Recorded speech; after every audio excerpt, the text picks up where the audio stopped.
Marvel Legends in 2023 brought us obscure villains, first-time heroes, and needed updates to classic characters.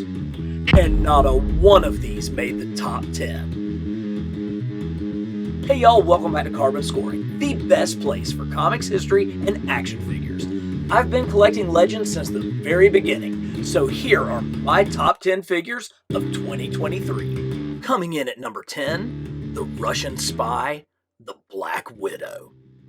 Now, if you've watched many of my top 10 lists before, you know that I tend to go more on nostalgia and what the character really represents and how they kind of fit into comic book history, more so than on the actual action figure itself. But this Black Widow is one that actually conquers both. So this is the new female body, and let me tell you, it is an absolute piece of action figure art. You've got double pinless joints wherever. You have a much sturdier construction. These legs, these ankles allow you to get into so many better poses, but she'll also stand. You don't have to worry about those rinky-dink little female ankles or those doofy little half heels. This is truly an action figure. And she was a deluxe figure, so she came with some serious accessories, including interchangeable gauntlets here that can show her Widow's Blast, or I think the even cooler feature, the smoke that comes up right afterwards. And you can see with these double jointed elbows, you can get her into some great poses. Now, one of the other things that was fantastic about this being a deluxe figure is the multiple versions of Black Widow that we got with it. I've chosen here the one with the bangs, which really represents her time with the Avengers. Looks much more like a George Perez designed Black Widow, but you can go with the short-haired version that is more of kind of a Frank Miller Daredevil Black Widow, or kind of that Jim Lee Black Widow when she teamed up with Wolverine and Captain America. But they even gave us a third head, which is much more modern. And with this modern head, you can see just how good the faint face print technology has come. This is genuinely an attractive action figure. You know, that no more of those dead, soulless eyes. Now we really get a figure that looks like a female character. And what better one to lead it off than Natasha Romanoff's Black Widow? The 9 spot belongs to one of the most powerful characters in the Marvel Universe, Molecule Man. I am a huge fan of the Fantastic Four, and we have been desperately needing more characters to go in our FF display, and Molecule Man certainly fits that bill. He made his first appearance all the way back in FF issue 20 in 1963. I mean, he truly is one of the oldest characters in the FF's Rogues Gallery, and he has that classic Jack Kirby styling with the green and purple and the jagged lines that kind of represent his molecular powers. Now, of course, this was a character that was co-created by Stan Lee, and before Stan discovered that you could just call everybody mutants and they just sort of were born with their powers, it was all about radiation and radioactivity, and Molecule Man's backstory was no different. He was working as a nuclear power plant operator at a place owned by Acme Atomicus Corporation. And if that sounds like something out of a Bugs Bunny cartoon, you would be exactly right. So he got hit by a particle generator and gained the ability to have control over all matter. Yes, he could control anything. He is truly one of the most powerful characters in the Marvel Universe. And my introduction to Molecule Man came in the 1984 Secret Wars miniseries. Now, I consider this to be the greatest comic series ever. It really is like the foundation of my love of Marvel Comics. And Molecule Man was a key player in this as a massive ally of Doctor Doom. But you got to see more than just the evil. He actually was a character with a ton of heart. And he's been used in other ways in the Marvel Universe. He's actually kind of been used as an avatar in Jonathan Hickman's runs, where he's kind of a destroyer of worlds. But for me, he is a crucial piece to the Secret Wars collection and a major FF villain. And we're going to be seeing more from Secret Wars characters later on in this countdown. From super powerful to super creepy, coming in the 8th spot, Egghead. I know what you're thinking. You're like, you cannot be serious. You cannot have Egghead in your top 10 Marvel Legends figures of the year. Well, I do, because I was around over 20 years ago when that very first set of Marvel Legends figures came out, and they were truly titans in the Marvel Universe. Captain America, Hulk, Iron Man, Toad. But anyway, the fact that we have gotten all the way to Egghead in the past 20 years blows my mind. And while this is a D-list villain of a D-list hero, I mean, Egghead is like Ant-Man's arch enemy. I think his first appearance was in Tales to Astonish 38 all the way back in 1962. But the fact that he exists with his ray gun and his giant egg noggin, oh, it just fills me with joy, and it makes me wonder what the possibilities for future obscure characters could be. But it's not just that this is like a completely out there character. It's really well done. This head sculpt is fantastic. Look at that double chin and that evil scientist grin. And they did such a great job with the glasses that are right there in place, and the clear plastic with them. You know, you're in trouble when somebody's coming at you in a pair of wingtips. So here's to you, Egghead. This is going to be a big year for Ant-Man with the Giant Man HasLab coming out, and I can't wait for Egghead to get crushed under his giant feet. More early 60s love coming at you in the 7 spot with the Mark I first appearance Iron Man. I'll admit it, I'm a pretty big fan of Iron Man action figures.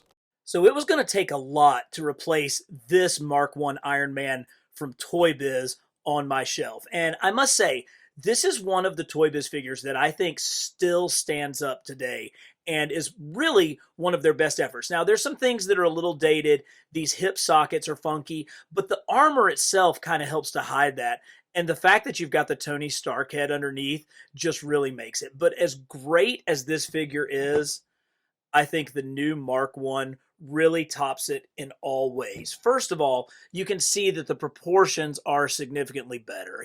He's able to hide those joints much easier, but still retain the boxy kind of look that the figure has. He's got all of the details, from the plug-in ports to the batteries to the antenna, even the bolts going around the helmet and down on the ankles. Now, one of the things that people don't always love about some Marvel Legends figures is this pearlescent plastic. I actually think it works really well here on the silver, but one thing I noticed while taking a closer look at this figure is the detail that they put some actual painted scratch lines in. If you can see those on the video, they're there, and they're across numerous places going across the knee joint. So it's not just them relying on the pearlescent plastic. They actually went ahead and gave some extra paint details as well.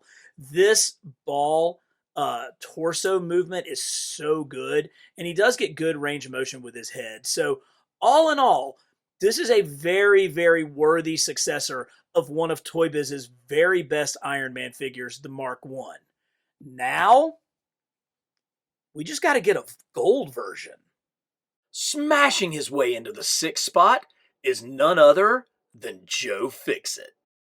It's been a pretty great year for Hulk collectors, with the Amadeus Cho Amazing Hulk, the Origins Grey Hulk with Bruce Banner, but none of those hold a candle to my main man, Joe Fixit.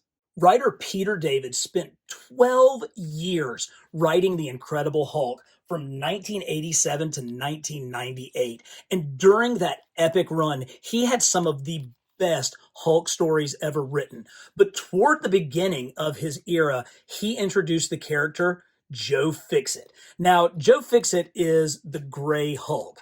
And when Peter David took over the title, the Hulk was gray, and he was suffering from dissociative identity disorder. So Banner was a personality, Savage Green Hulk was a personality, and the less powerful Gray Hulk was a personality. But what Peter David did was he took the Gray Hulk, who may not have been quite as powerful, but still had a level of intelligence, and he made him into his own unique character by introducing him as, a savage, immoral, cruel mob enforcer in Las Vegas. So he took the Hulk back to his Western origins. He put him in a setting where he could just really run with his just kind of evil, powerful attitude, and he slapped him in a pinstripe suit. And all of that is perfectly captured in this action figure. He has his gangster Tommy gun, and he's got the great suit with his little pocket square. But for me, what really seals the deal is this head sculpt. Now, he does come with a more stoic head sculpt where he's wearing his hat, and I do love this one, and I kind of wish that the hat would come off. But this head is what makes this figure. It brings out just that cruelty that the Hulk had during this time when he was under the personality of Joe Fixit. Now, I've been kind of critical of Hasbro's Marvel Legends of having pretty flat faces, particularly compared to their predecessors with Toy Biz, but this one is just eat up with personality, and that's the reason why Joe Fixit makes it into our top 10. What do you think so far? Agree? Disagree? Let me know in the comments. And while you're at it, hit that subscribe button so you don't miss anything from Carbon Scoring. We're breaking into the top 5 with a new version of the Star-Spangled Man, Bucky Barnes as Captain America. Bucky Cap, Bucky Cap, Bucky Cap. All I could ever remember hearing if I was on any kind of toy message board or looking at some other YouTuber's channel is Bucky Cap, he's on that Bucky Cap body. Here we are stuck with that Bucky Cap body again. Well, guess what? For 2023, we got us a brand new Bucky Cap, and man, he looks good. He has really terrific heroic proportions. He's got the kind of articulation that you would look for, but I really love the design of this figure. I was heavily into Cap's comics when Captain America was killed at the end of the Civil War miniseries in his own book in like issue 25, and we went for almost 2 years without Steve Rogers in his book. Eventually, Bucky Barnes took over the role of Captain America and even served on the Avengers in this costume. Now, if I'm correct, I believe this costume was designed by Alex Ross, and it clearly is meant to invoke the look of Cap's pointed shield that he had in the very first issue of Captain America comics. But what I love about this figure is they get the shield design right, but this paint has this reflective metallic look to it, so it really, really shines and brings out that metallic look of the shield. Not only that, but the shield itself, while we've had this sculpt before, we haven't seen it with this metallic paint job, so it's really nice. Now, Bucky comes with his gun and his knife, because he's a different Captain America than Steve Rogers ever was, but this is one that's certainly deserving of a figure and a worthy place on our top 10 list. Justice may be blind, but I think we can all see how awesome this Daredevil is in the 4 spot. One of the cool things that Marvel Legends has been doing over the past few years is working with the comic side of Marvel to get figures onto the stands roughly at the same time that they're appearing in the books. And this Daredevil figure from the Saga of the Red Fist is another great example of this. Now, I actually listed the Elektra Daredevil as one of my top 10 figures of the first half of the year, but I gotta say, I like this version of Matt even better. Now, at this point, I think you could call Daredevil an A-list character, but he's not Spider-Man. You can mess with him. You can write stories that, upset his status quo and really kind of change things around. And I think that's one of the reasons why such huge big-name writers such as Frank Miller to Brian Michael Bendis to most recently Chip Zdarsky have been so attracted to the character. And his run with Marco Ciccivetto has just been absolutely incredible. And they did some things where Daredevil was, taking over the fist and kind of going after the origins of the hand. And Daredevil's a guy who really hasn't had that many different costumes. Sure, you had kind of the black look that we got on the retro card back, but this is still a really, really good looking Daredevil costume. He has more of like the ninja sort of silks on, but he still has that classic DD look. And I really like the half mask with his beard and longer hair coming out. So I got to give props to Hasbro for being able to put out a figure roughly in the same time that the books were on the shelves. The bronze medal position goes to the Avengers Archer, Hawkeye. While this isn't the first Hawkeye that we've gotten in Marvel Legends, it certainly is the one that is most closely representing the classic 80s look of the character. And the fact that this is the Avengers 60th anniversary really makes sense that we would get the definitive comic Hawkeye. And with the release of the West Coast Avengers box set, it was perfect that we got their leader in 6-inch form. Now, this Hawkeye is just fabulous. I love the fact that they used some soft goods here on his tunic, because that comes in really handy when you get him into certain poses, and we'll see why it's even more vital here soon. He has the comic look of his quiver and his bow. He's not using the fancy compound bows that we would see in the 90s and the 2000s. This is the 80s bow, and his hand is sculpted where he can hold this extra arrow that came with a little notch, so it perfectly fits so that he can pull back his string and give you that great archer look in all of your displays.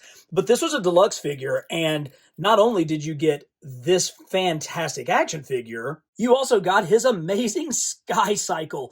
And oh man, this thing is just such 80s fun. I love all the tech bits and the jet propulsion engines, and the fact that Hawkeye fits on it perfectly is all the better. And that's another reason why this soft good tunic is so important, because it allows him to sit while still retaining that look of the original comic character. If I had one complaint, I wish that the arrow could fit somehow in the quiver itself, but that's such a small knock on what is truly a fantastic figure and a great addition to my Avengers shelf display. We're actually going to double up the 2 spot with a couple of crucial characters from the Marvel Secret Wars miniseries, Captain Marvel and Secret Wars Doom. Let's start with Monica Rambeau Captain Marvel. Now, when I began reading comics in the early to mid 80s, this was the only Captain Marvel that was out there. Carol Danvers was going around as Binary at the time. Marvel was dead, so for all I knew, this was the only Captain Marvel that ever existed. She was my Captain Marvel. She was a member of the Avengers, and she was really cool. She had these great light powers and such a clean, gorgeous costume with the black and white, and this figure does such a great job of representing that. But look at her hair. That's really what brings out the incredible 80s style. She doesn't have the double jointed elbows, but because of the windswept kind of wings underneath, I think they made the right choice here, because it really keeps them together and her poses look that much better with this. But most importantly, she was the final hero that I needed to complete all of the good guys that were on the cover of the first issue of Secret Wars. And one of my greatest accomplishments, and one of the things that I'm most proud of, is how I was able to replicate that cover. So I am so thankful to finally have Captain Marvel, my Captain Marvel, in my action figure collection. But when you're talking Secret Wars, the story begins and ends with Doom. According to legend, Mattel reached out to Marvel about starting up a line of action figures to compete with Kenner's Superpowers line. And Marvel was accepting of that, but Mattel had a couple of stipulations. One of them was they wanted to change Dr. Doom's costume. They thought that his old look with the cape and everything was just a little bit too medieval. And so we came up with this basically kind of scientific sort of techno armor that really kind of basically replicates Iron Man's armor, particularly from the waist down. But writer Jim Shooter, who was editor-in-chief of Marvel at the time, managed to incorporate this new suit seamlessly into the story of Secret Wars. And really, when you get into those final Secret Wars issues, you realize this has been a Doctor Doom saga all along. And of course, that means that you've got to have the second head sculpt. Yes, after stealing the powers of the Beyonder, one of Doom's first acts was to repair his scarred face and bring back his young, natural good looks. And of course, it was just part of all of the narcissism that is Doctor Doom. And it really showed and led to his eventual downfall and weakness. But we get the unscarred Doom head as a part of this deluxe 2-pack action figure. And I'm looking forward to utilizing this to create those final few issues of cover recreations for Secret Wars. Far and away, without a doubt, The easiest decision on this entire list was placing Spiral in the top spot. Spiral was the brainchild of writer Ann Nessetti, who introduced the character in the first issue of the Longshot miniseries all the way back in 1985.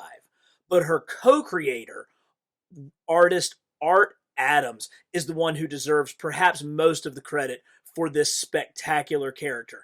Adams made his debut in Major Comics with that Longshot series, and his hyper realistic but still cartoonish art style really brought in a new age of drawing when it came to comics.